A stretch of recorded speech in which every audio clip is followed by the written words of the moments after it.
Welcome, everyone. Thank you for joining us for today's webinar, in which we'll be looking at complaints and continuous improvement in practice in aged care. My name's Janet Anderson. I am the Aged Care Quality and Safety Commissioner, and I'll be chairing today's webinar.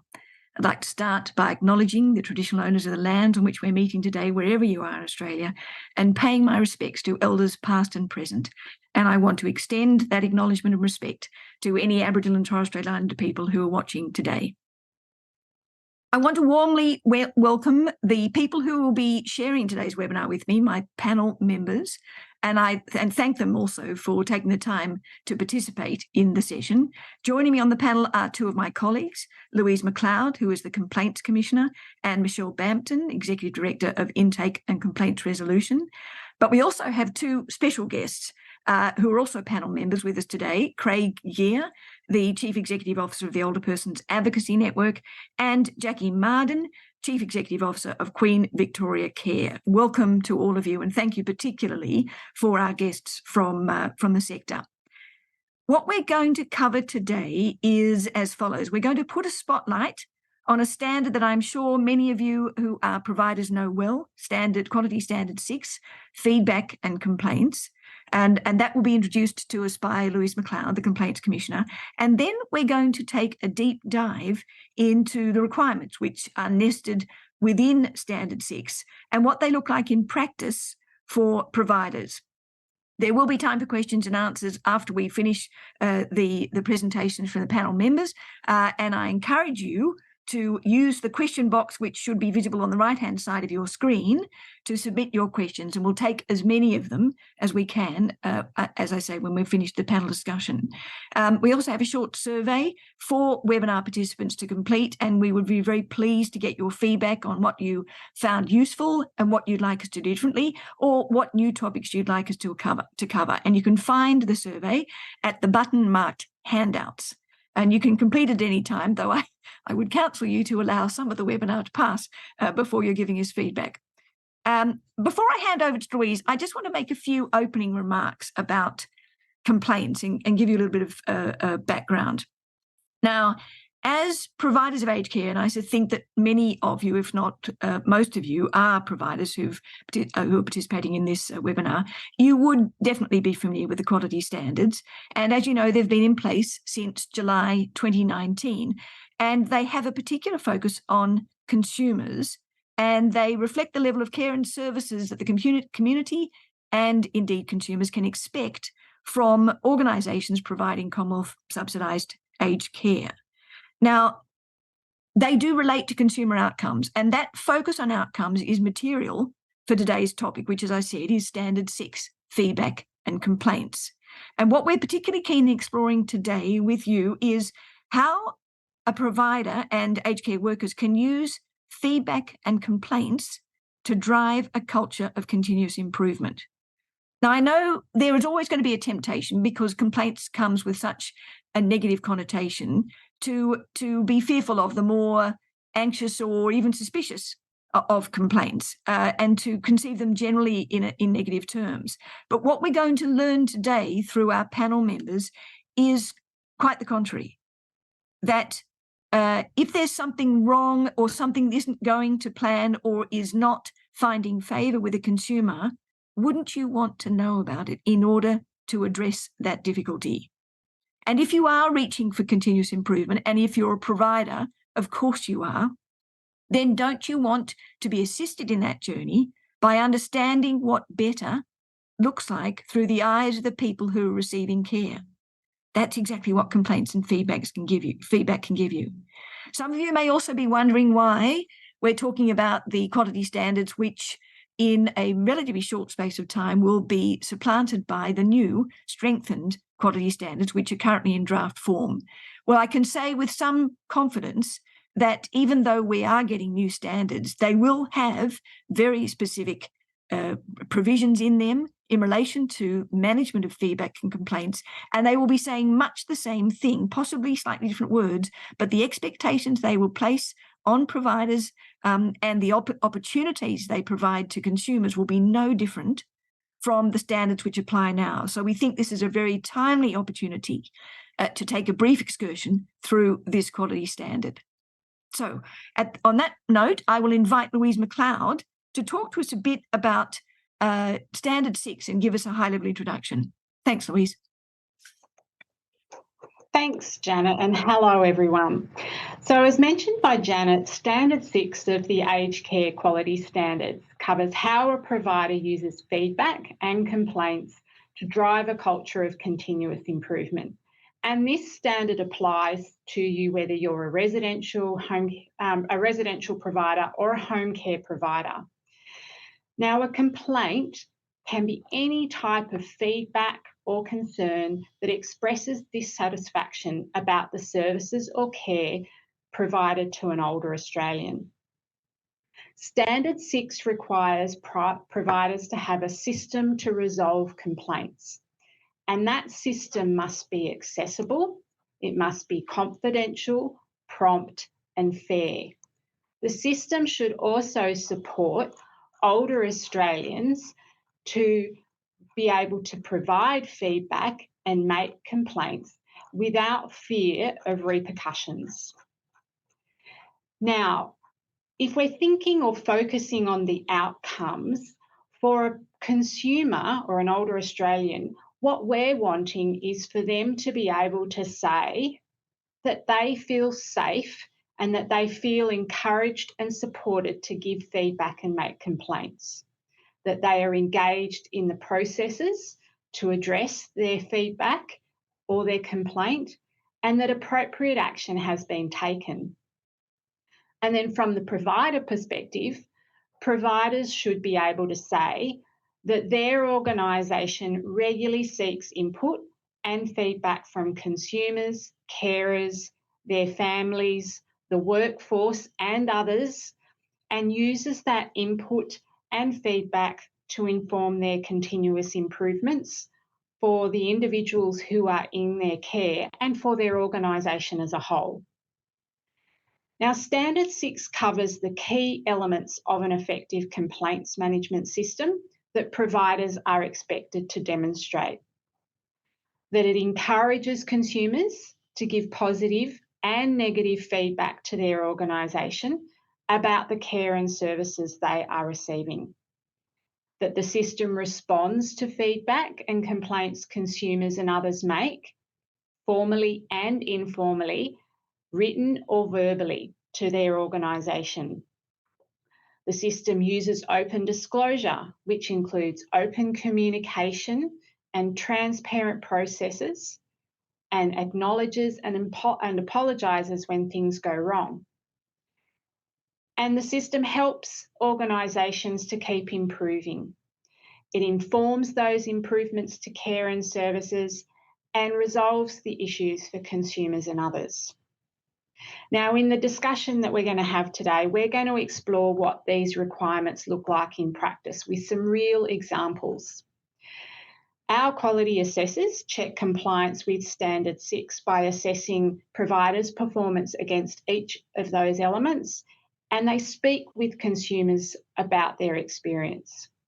Now, we do recognise that providers vary in size and structure and will have different ways of meeting the standard.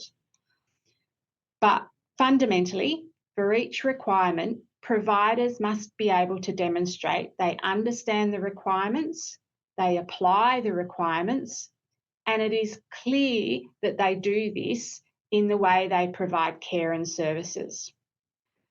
Providers also need to be able to demonstrate that they monitor how they are applying the requirements and the outcomes that they achieve. And they also need to demonstrate that they review the outcomes and then adjust their practices based on these reviews so that they keep improving. Providers must also be able to demonstrate and practice open disclosure. Open disclosure includes acknowledging and apologising when things go wrong and taking action to fix it and prevent it from happening again. And we'll talk more about open disclosure later on in the webinar. Now, there is more information on Standard 6 on our website, including a guidance resource with more detailed information. The guidance resource also has examples of actions and evidence that providers can reflect on to show that you're complying with each of the requirements of Standard 6. So that's the high-level overview, and I'll hand back to Janet. Thank you, Louise. All right, I'm going to bring in some of the other panel members as we go deeper into the standard that Louise just introduced. So I want to consider now how consumers and their families and friends and carers and others can be encouraged and supported to provide feedback and complaints without fear, but enthusiastically and genuinely, and how those older people can be made aware of and have access to the supports that might assist them in raising and resolving issues of concern, including from advocates, people who work, for example, in Craig's organisation. So I'm going to start by bringing Michelle into the discussion. So Michelle, can you kick us off? What are some of the practical steps that providers can take that we as the regulator would look for?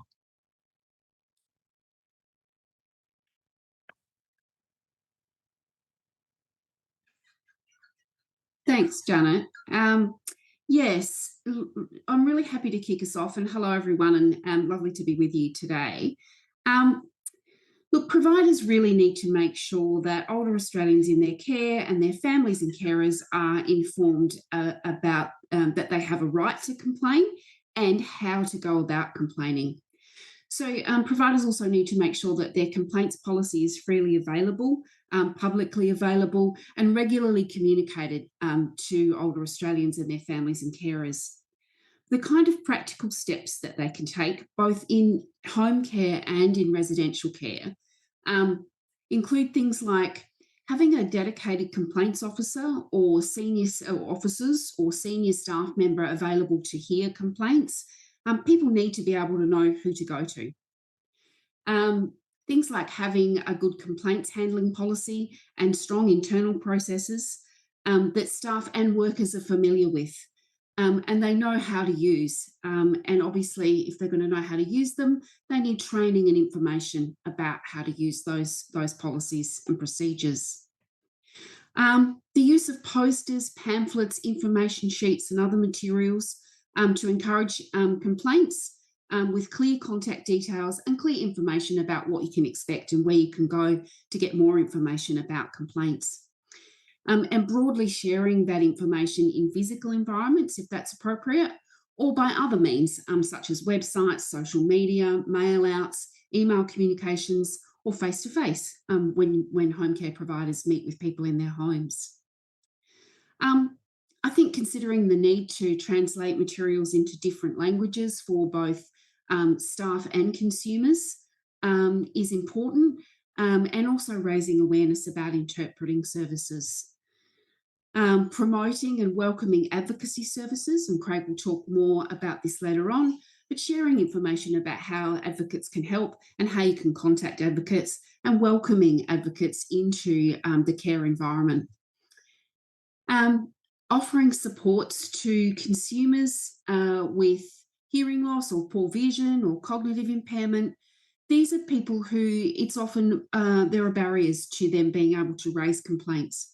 And so some practical steps that providers need to really be taking is looking at how they can address those barriers for people who do have extra problems with raising complaints. And all these things are important. You can't have a good complaints system without them, but you can have those things without really truly encouraging complaints and being supportive of complaints. So the most important factor, whether you're a residential or a home care service, is really the culture that your organisation has around complaints, which is really often what happens more outside of managing individual complaints, as well as when you do manage those one-on-one situations. So to get you thinking today about how to create a great complaints culture, here's a few questions. As I'm talking, ask yourself what the answer is for your service about these questions. How do you make people feel when they complain? If people feel good about raising concerns, even perhaps before it becomes a formal complaint, then you're doing something right. So if you're getting a sense that your consumers feel good when they raise complaints, You're doing a good job. Can people see positive outcomes from the complaints they've raised? When someone makes a complaint in your organisation, can someone see positive change as a result of making that complaint? And conversely, are they seeing people being punished for raising complaints? Because if they're seeing people punished for raising complaints, then that kind of behaviour is going to undo any other good that you're doing. Punishment is the number one issue that's raised with us by complainants, fear of being punished. And a good complaints culture really has to be actively working to stamp out that kind of behaviour where it occurs, and making sure that people are clear that it's inappropriate, that people are there's retribution for people making complaints. Another thing to be thinking about is whether you're giving regular reminders about complaints in different formats, whatever's appropriate for your service. But it's not enough to just raise it once when someone joins the service. You need to be reminding people that complaints are welcome and that you're interested in their experience of the care. Are staff explicitly trained in your service that people raising concerns and complaints is a good thing? And are the staff supported to address what they're hearing when they hear those complaints raised or those concerns before they become complaints? What about the complaints being fed into continuous improvement in your organisation? So when you're thinking about how can we get better, how do we improve, are complaints or even feedback before it becomes a complaint feeding into that continuous improvement process? And what about actively seeking feedback as part of your just normal BAU? When your staff or your coordinators speak with your clients, are they saying, how are you going? Any problems? Anything I can help with? Just part of normal practice. If that's embedded in your culture, then you're heading down the track of a good complaints culture. And all these things help create an overall culture in your organisation, but they make the management of individual complaints so much easier as well, both for you as the provider and for consumers as well. Now, there's a great resource on our website, just before I wrap up, that I wanted to bring to people's attention. Our Better Practice Guide for Complaints Handling is on our website. If you search Better Practice Guide in the search engine on our website, it'll bring it straight up. And there's lots of good information in there, including detailed information around what a good complaints handling policy looks like as well. That's some tips from me. Back to you. Thanks, Janet. Thanks, Michelle. Jacqui, your turn. So thank you so much for joining us today. As the Chief Executive of Queen Victoria Care, what I'd really like you to do is to contribute some very practical examples of fairly within reach, reasonable costed, practical things to do that you, in fact, have put into place in your organisation to encourage and support those for whom you're providing care, their family members, friends, carers, and others, to raise concerns without any anxiety. Over to you. Thank you, Janet. And it's great to be with you all this afternoon. Firstly, Janet, what we have done in a practical sense at Queen Victoria Care, and we've certainly had our journey of multiple complaints and utilising those for the benefit of the organisation and for continuous improvement. But some practical tips that I'd like to share with everybody of what we have done is we've created a no-blame culture where mistakes and near misses can be safely reported. So setting up a communication and engagement framework throughout your organisation so that you're capturing feedback and concerns before they become major issues. And then that is fed into our consumer-centric governance system and our continuous improvement system as well. And what we've done is we've been ensuring that our engagement framework has the right people in the roles and that they've had training and that they understand the purpose of their roles. So we're sharing and valuing lessons learned from the mistakes and the incidents. But most importantly, we've been focusing on customer service, where consumers are empowered to speak up, they're acknowledged and they're responded to in a timely manner. And they're a part of the decision making. It just makes a complete difference to complaints or any feedback for that matter. So creating those communication touch points with residents, families and staff from the moment they enter the organisation, having staff feel that they can act on opportunities to improve the care and the services experience. It's everybody's role at Queen Victoria Care. So secondly, what we've done is improving on the residents' meeting some 3 years ago to become the Residents Advisory Committee.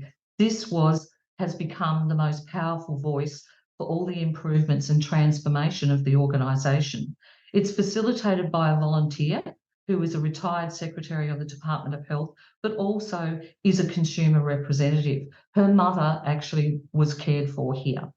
And so it gives the residents a very independent voice and a forum. So it was set up to be more structured and an improvement on a typical resident meeting. So this way it is an independent resident voice that we are actually answerable to, and the board is answerable to it as well. So the outcomes are collated into areas and fed into our continuous improvement system.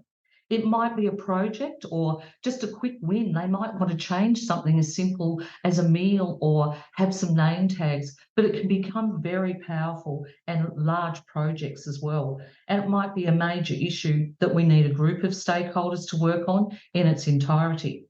So the minutes are also generated by the residents themselves and the volunteer facilitator.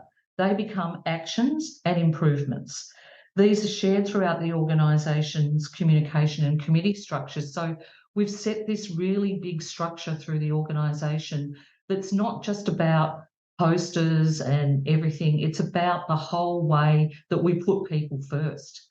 So thirdly, it's about ensuring that the staff realise that they are advocates for residents, so that we hold small communication sessions with the staff, and they are actually role models as well.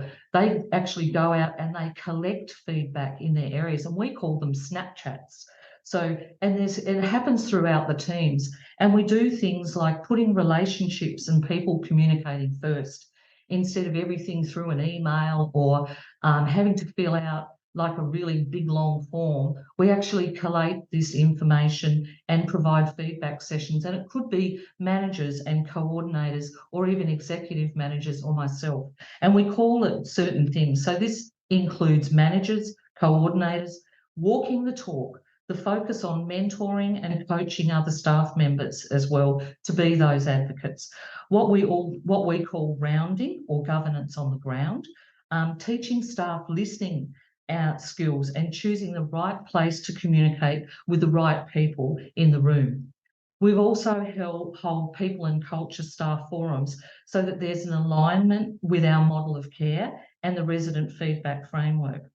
So, and again, of course, it comes down to the alignment of your purpose and your values within your leadership team and the whole organisation. So ours is partnering with people to live their best life.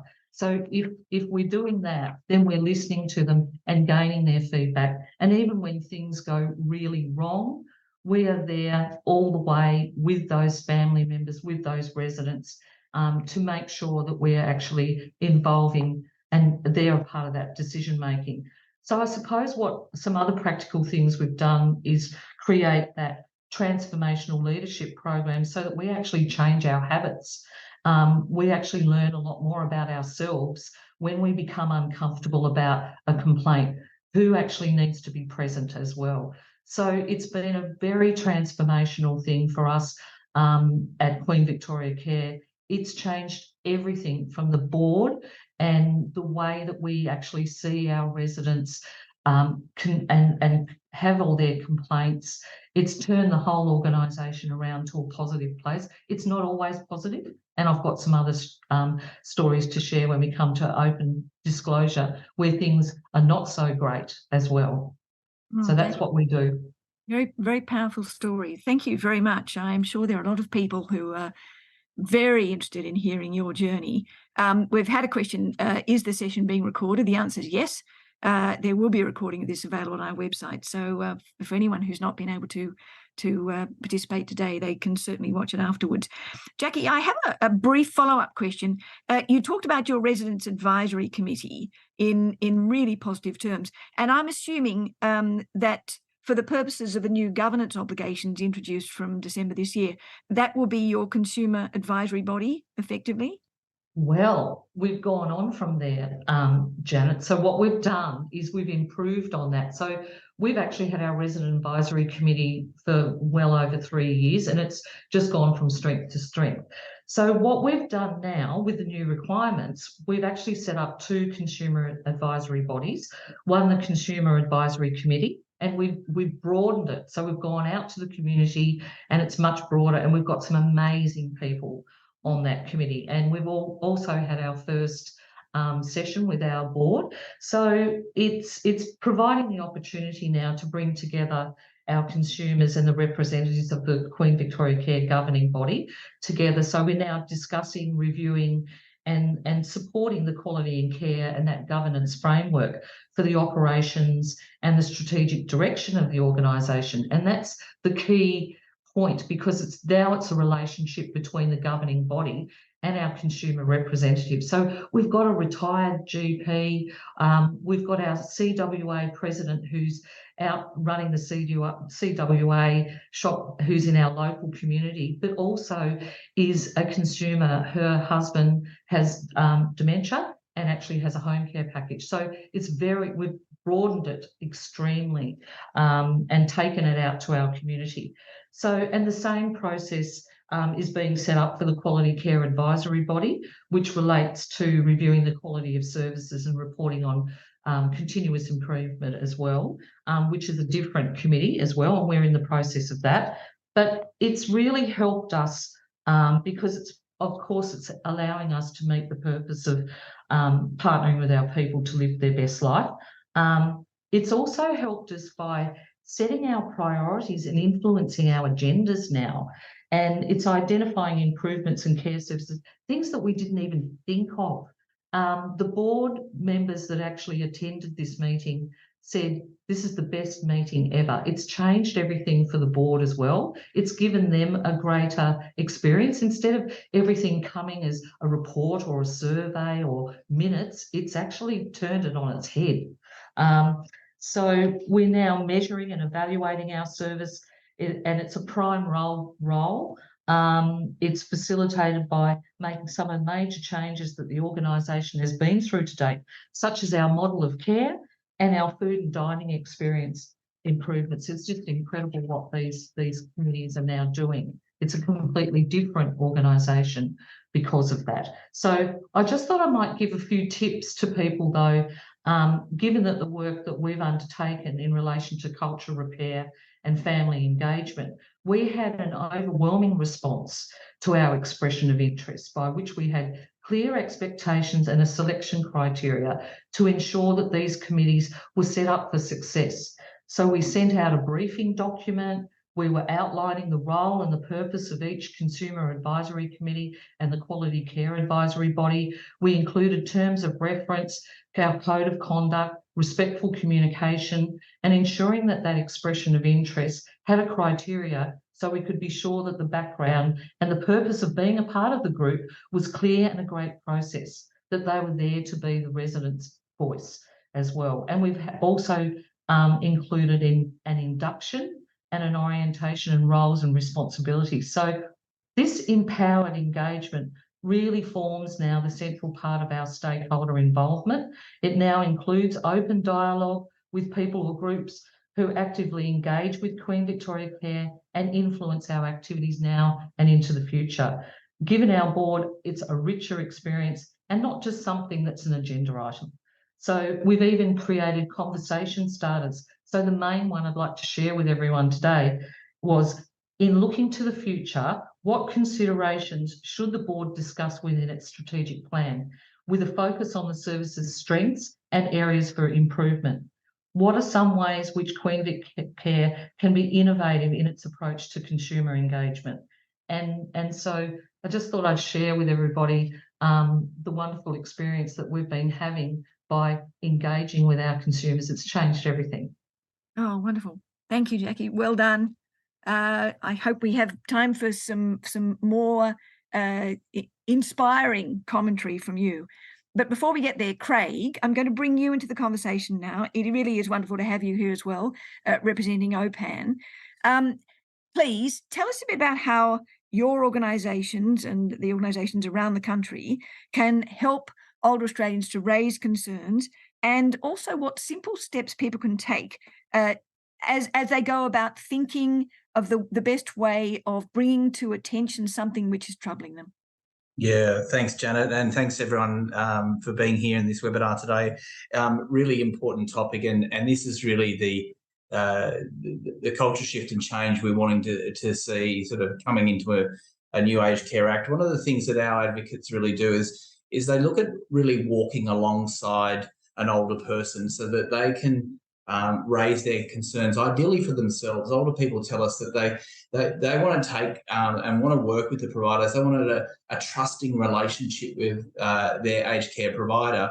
And so the work that our aged care advocates do across the country, and we've got around about 200 of them now, is sitting with a person and actually talking to them about how to make an effective complaint, but also talking about their rights under the Charter of Aged Care Rights. And really helping people to understand that using the language of rights actually rebalances their power dynamic, because people often say that they feel a bit powerless. They don't want to make a complaint, as we've said. Sometimes people are concerned what the impact that will have. So we sit down and we talk to them around those sorts of things, and the fact that it will make services better for them, but also for others as well. We also talk to people about the P's. To do an effective complaint takes preparation, and sometimes it takes persistence. But we also try to encourage people that it also takes politeness as well. So to actually get what you want, you do need to actually think about you're having an engagement with someone else here, and to get the best result out of that can sometimes be people can hear more if we go in with a gentler. But our aged care advocates are independent of the providers and of the Commission and government, and we tell people that's why we're there on their side. And but we're also sort of confidential and we're free, so we know that people like that part of it as well, that they can talk to us, get the tips and tricks about that. We also talk to them about providers are busy, and yes, it sometimes takes time, and that's the P, the persistence part, that you need to raise it, you need to give the provider some time to think this through, and in your preparation it might be good to write some of these things down. So we take that educative role with people as well.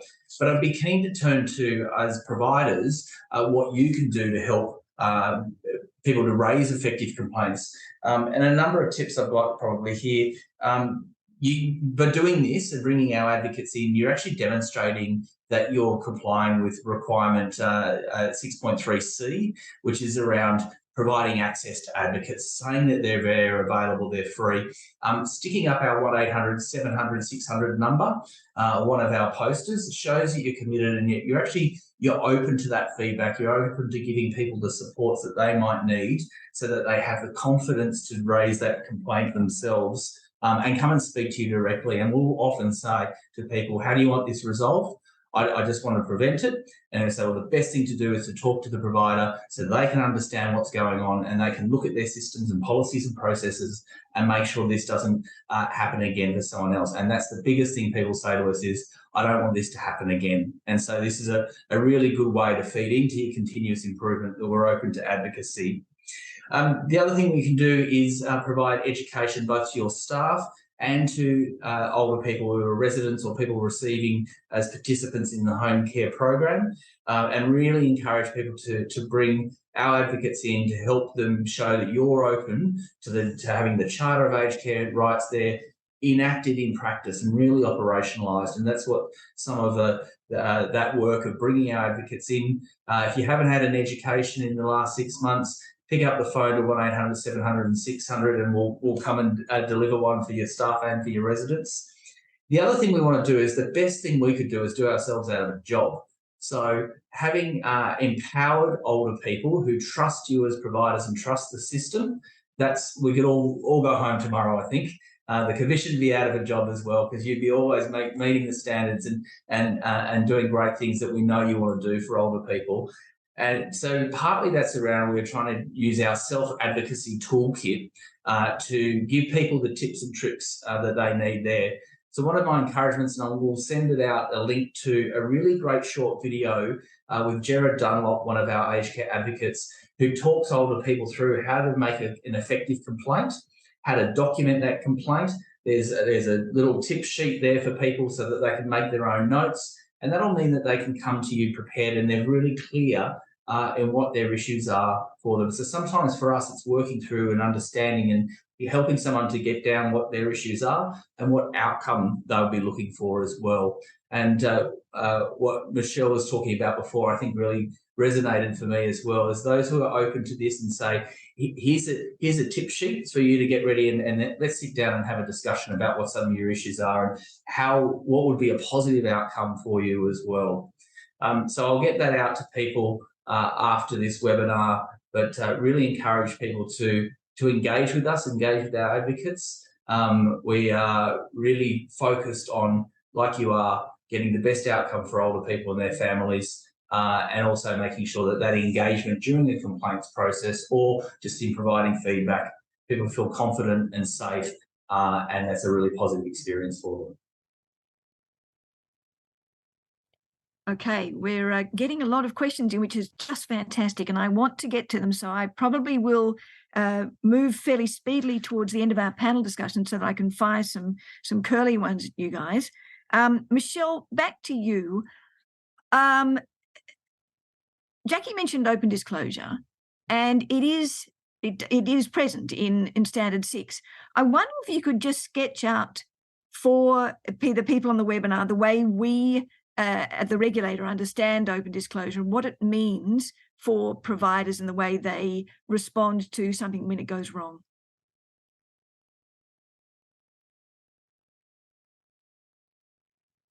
Thanks, Janet. Yeah, sure. Open disclosure is really about the open discussion that providers have with consumers, families, representatives when something goes wrong or something has harmed or had the potential to harm a consumer. So practicing open disclosure is really around acknowledging and communicating when something goes wrong, including why it's happened, apologising and actively listening to the consumer's experience of what's happened for them, and taking action to prevent it from happening again, and explaining those actions to the consumer, their family representative. So when done well, practicing open disclosure really benefits both the provider and the care recipient, because it really works to build collaboration and trust between those parties. It's not about giving the consumer what they want every time and resolving the complaint by, giving them what it is that they want if that's not appropriate, but it's about explaining why that can't happen. And in that way, building open communication, building trust, and working together to get the best outcome for the consumer in the circumstances that are presenting. It works to become the cultural and behavioural cornerstone of continuous improvement. And that's because it happens in partnership with consumers. It's a discussion, it's a two-way process, and it's about how do we move forward together. And also can really have that bigger picture effect of enhancing trust and outcomes through transparency.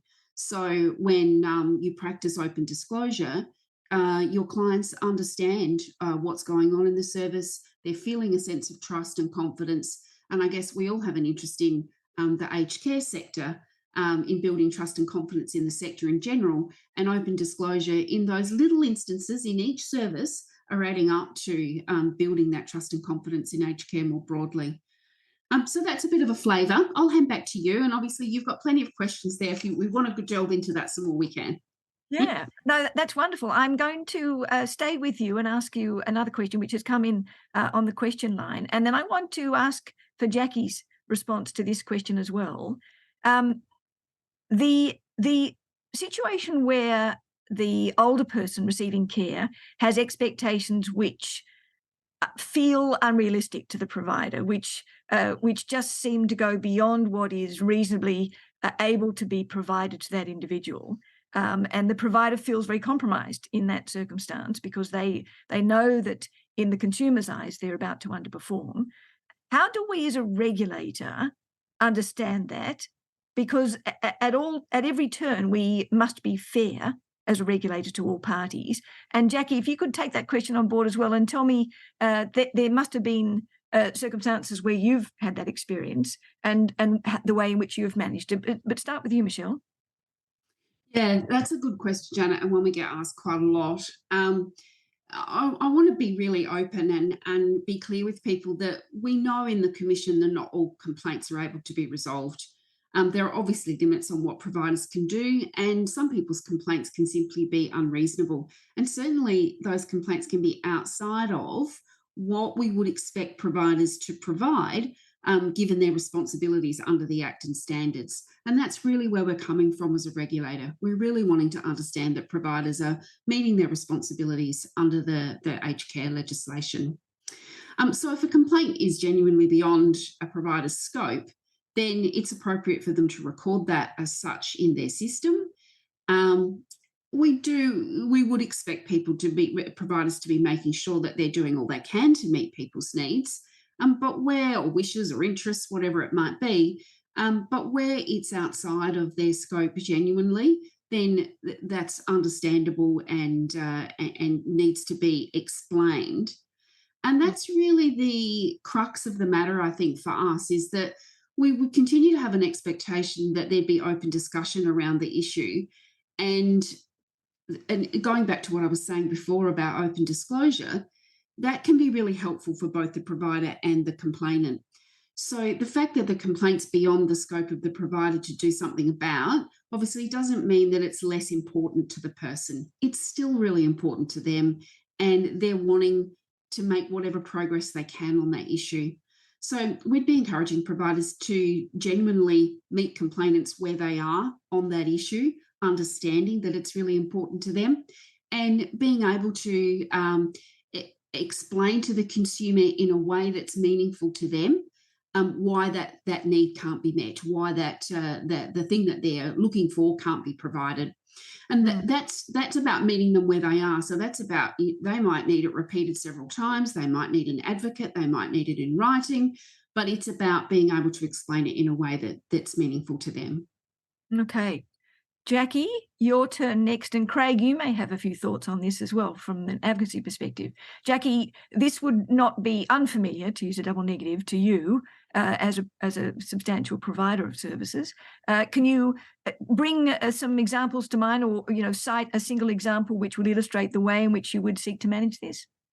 Well, honestly, I think there's so many over my career and time, and particularly at Queen Victoria Care. And I guess what we have to do is sit in the space with those family members and representatives and that resident.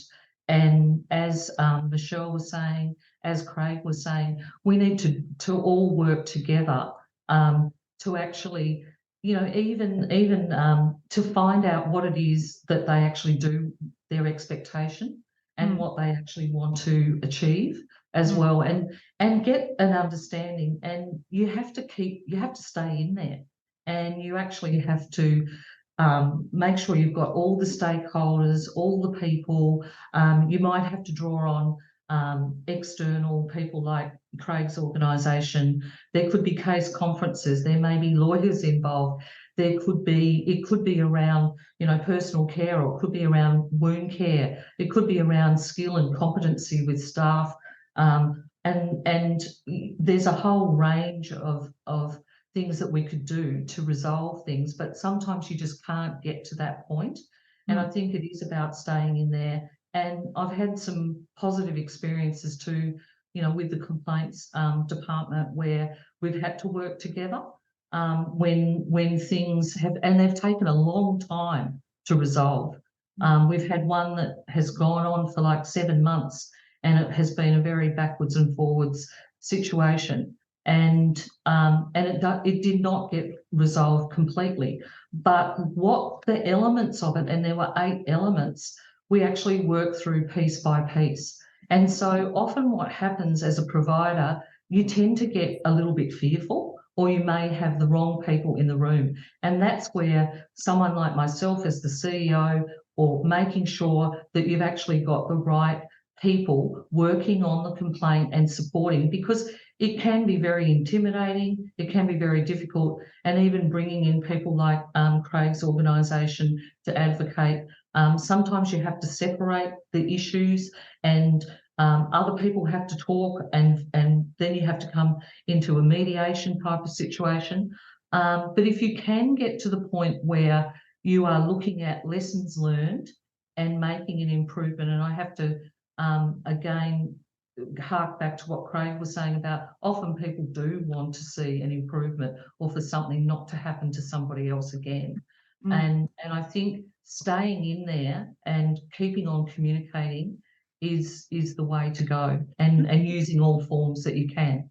Yeah, thank you. Craig, Jacqui's referred to... Yeah, Jacqui's done a great job there of highlighting, and I think this is that idea of that mediation/conciliation, I think, is really powerful, because then you're actually teasing out and hearing what's behind what often can be on the surface. You think, well, that's unreasonable, that's we can't do that, and then you find out there's something else sitting behind it, or there's other trauma, and often it is trauma based. And so building in that approach to almost trauma-informed care as part of this aspect as well. We do have quite a lot of times where we're going through our outcome measures at the moment, and we'll have a lot of times issue not resolved or only partially resolved. But do you feel more empowered? Do you have greater trust in the system? Do you have greater trust in your provider? And those sort of outcomes still rise, even though we might not have actually been able to close out every issue, or we might have been able to resolve 1 or 2, but not the complete one as well. So I think segmenting it down, being really, as Jacqui was saying, being really to sit with that uncomfortableness of the discussions, having a third party there, yes, having someone there as an advocate on the side of the older person, and but also having someone who can really be clever at facilitating that conversation to get unpack some of that as well, can be really, really powerful. Okay. So, Jacqui, another question for you that's come through on the line. What does your organisation do for people who are unable to complain on their own behalf and who have no one to complain for them? So now they may have cognitive impairment, they may have no social network to speak of or other family in their lives, or their first language may be something other than English, and they are reluctant to communicate, or aren't assisted possibly to communicate in their original language, and it becomes really challenging for them to articulate a concern. They have to be on the radar too, right? So what does your organisation do about them? So I guess it starts from their entry and choice of coming into live at Queen Victoria Care. So we actually do what we call a pre-admission and look at the residents' story, their life story. So we actually really know, for want of better words, our resident profile. And, if they have got sensory loss, or they actually come from a cultural diverse background. And then what we've actually invested and done a huge amount of work with our wellness and lifestyle program, where we've actually done a whole culture piece on that and made sure we've actually got a large amount within the wellness and lifestyle program that actually can spend time and identifying those residents that maybe are not as vocal as others, and that's where we were calling it governance on the ground and the rounding as well. Again, and I'll talk about Craig's organisation, where we have invited them in to do training sessions and that with our residents and families. And our other residents have become the voice of those residents that may have a cognitive impairment, and they actually are the voice for those that are actually alone as well. And so that's been really powerful, giving those other residents that are more able to be able to be the voice for those residents, but actually screening and making sure that we know those residents that may need a different approach. And even we have a lot of volunteers, and they are actually pastoral carers, and actually making sure that we actually have that voice. And look, it's gone from one extreme to the other in our organisation through that resident advisory committee where, we've got an ARIA grant and a project based on the residents that don't actually have a voice with their cognitive impairment. So that's how we are doing it. Okay. All right. Yeah. Sorry. Louise, a question for you. From a systems perspective, I expect you have a view about some of the arrangements that providers should and could be putting in place, which routinizes and normalizes the best way of capturing the consumer voice as they are receiving care, and then translating that into not just resolving issues of concern for the individual, but systems improvement, continuous improvement. Can you just draw out that link for the webinar a little more clearly, please? Thanks, Janet. Sure. Look, that is really critical. Systems are essential to good complaints handling. You won't have good complaints handling without the right people involved, and you've heard that through the discussion today. You've heard Jacqui talk about the fact that having the right people in the room, and Craig's mentioned it as well, in terms of people to help advocate on behalf of a consumer and their family, but also from the provider's perspective, the right person who can facilitate a discussion and make some decisions about what can and can't happen is essential. You also need processes. And we've heard about that today from what Jacqui's mentioned in terms of the setting up a residents or a consumer advisory body, and then ensuring that all levels of her organisation, from the staff working directly with the consumers in her service, through to herself as the CEO and working with the board, there's processes in place so that everybody is involved in engaging with the consumers, eliciting that feedback, practicing open disclosure and taking action, and feeding that in constantly to improve the service. And we're all in the business of human services. So it really, having those systems in place really doesn't actually start to have an impact until we actually address the hearts and minds. So do we mean what we say? Are we really hearing what the experience is and putting ourselves in the shoes of the consumer? Are our actions actually speaking for themselves? Is the consumer's experience of care really making a difference to the way we run our services? Now, these are small things or big things that we can do to make complaints handling better for consumers, even in the current climate.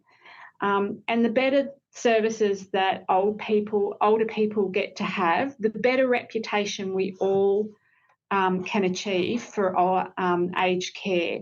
And it starts with actually putting in place things that are in our control today. And a lot of what you have heard, it comes basically down to good communication, being curious, being willing to listen, and then taking action. All right, thank you. Michelle, this is one that's come in which is about us. And that's fair enough. That's absolutely a reasonable question to ask. And it's about whether we are culturally safe. So an individual who is an Aboriginal advocate has spoken about the reluctance of some Aboriginal people to approach government services generally, and their questions about whether the Commission will take them seriously and treat them respectfully and carefully. What's your response to that concern about the Commission and the work that we do in complaints resolution? Thanks, Janet. Yeah, my response is I didn't write that question, but I think a lot about the answer. It is a very good question, and we are very, diligently wanting to address that issue ourselves. So to that end, we've been having quite extensive discussions with a number of Indigenous organisations that we work with, NACCHO, NATSIAC, people like that, to get their advice on how we can go about improving the cultural sensitivity of the services that we deliver. In my area, both in terms of a customer contact team, which is a telephone-based service, and also for complaints handling. And so we are on a journey of working with those organisations to understand how we can address this, and making some inroads now into how we go about improving the cultural safety of the services that we deliver. If the person who asked that question has any ideas or thoughts they'd like to share, I'm more than happy to discuss that with you, and I'd welcome the opportunity to hear your thoughts. I've been talking to lots of people broadly about this, and the more the merrier, more ideas and more enthusiasm and thoughts we can get on how to go about that, both internally in the Commission, but also partnering with other organisations outside of the Commission to get that on the ground support for people complaining. So yeah, I'm more than happy to talk to anyone about those kind of things, because it is an area of interest of mine, including Indigenous services, but not limited to. So people from non-English speaking backgrounds may have different needs, but we're interested in how we can encourage their complaints as well. People with cognitive impairment, people who are isolated, very fragile kind of support networks, interested in anyone who has trouble complaining. What can we do to make that easier and better for them? And if, as I say, if anyone's got any thoughts they'd like to share with me, please don't hesitate to reach out. Thank you. Jacqui, and in the closing moments of the webinar, from Residents Advisory Committee to Consumer Advisory Body, and steps beyond that by the sounds of it, you and your organisation have been on this journey for some time. In a pithy couple of sentences, what would you say to your colleagues listening from other providers about whether it's worthwhile? Well, obviously, I'm a transformed organisation, like from having multiple not mets to experiencing complaint after complaint, to actually now having a very satisfied and happier workplace and culture. And I'm not saying that we're perfect. I would advise everybody to look and empower your residents and families and representatives and your staff. That's the message that and get in there and actually be present yourself as a CEO.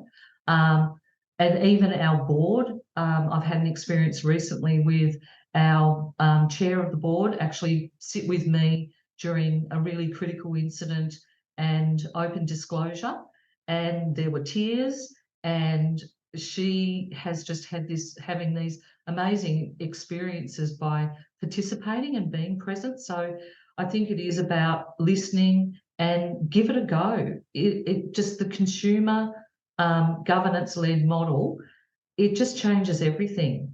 It really gives you the focus that you need, and it's so enjoyable to be present with these wise people. Oh, they've got all the answers. A lovely way to close. Thank you, Jacqui, and thank you also to the other panel members, Louise, Michelle, Craig, champions all. I think this has been a really wonderful webinar, and we've explored some really important topic areas.